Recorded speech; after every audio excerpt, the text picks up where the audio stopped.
Doctor, thank you very much for your time. Could you first of all just tell us how the Premier is doing?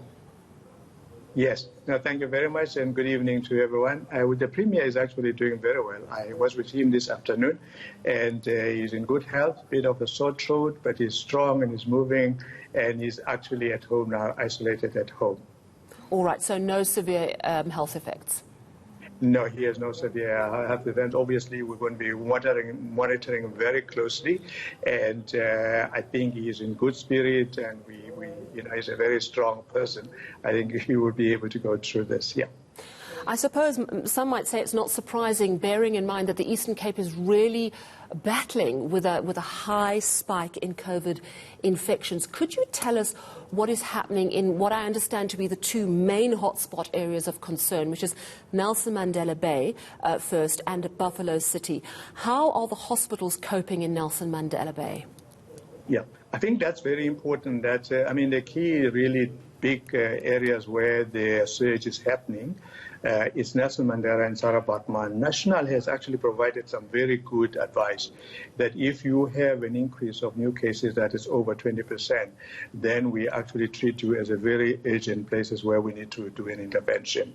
What's important is that Nelson Mandela and Sarah Baartman are true outliers. If you look at the totality of the province, every other 6 districts is actually doing well, very similar to the national. What we think is happening at Nelson Mandela, one is that there is poor compliance on a very effective measures like using the mask. Big events where people are actually aggregating without really putting the mask, especially at big gigs, shebeens and everywhere. The third area is that people are moving in many different areas. That's creating a problem. And the last part, which we really think is important in Nelson Mandela, is that because of the mobilities of the communities, that is also creating a problem. And I think what's important now, the province, as about 10 days ago, the executive committee has already approved an intervention plan, and that is the thing that's going to be implemented. Tell me, how many people are in ICU with COVID in the Eastern Cape currently? Yeah, what we know, these numbers are actually changing. Yesterday there were about 60 people who were in ICU. Total number of people who were in hospital were about 728.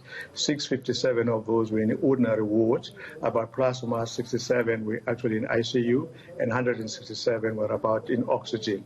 Now, the Nelson Mandela, if you recall, we have got a big hospital, 1,500. We've got a number of new facilities that were done at Livingston, over 100 at Dora. What we are finding is that the number of cases that are coming in up too fast, and they're actually creating a crisis within the system. But in terms of the number of facilities and beds and everything, we should have actually be able to actually cope with the number of cases that we might see. I know that during the first peak, the Eastern Cape was really battling with oxygen. Have you been able to solve that problem? Are you able to give oxygen to everybody who needs it?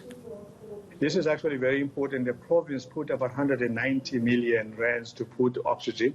We work with Athrox to put the bulk oxygen, and we literally reticulated over 3,000 those repurposed beds. And those oxygen points are actually helping us.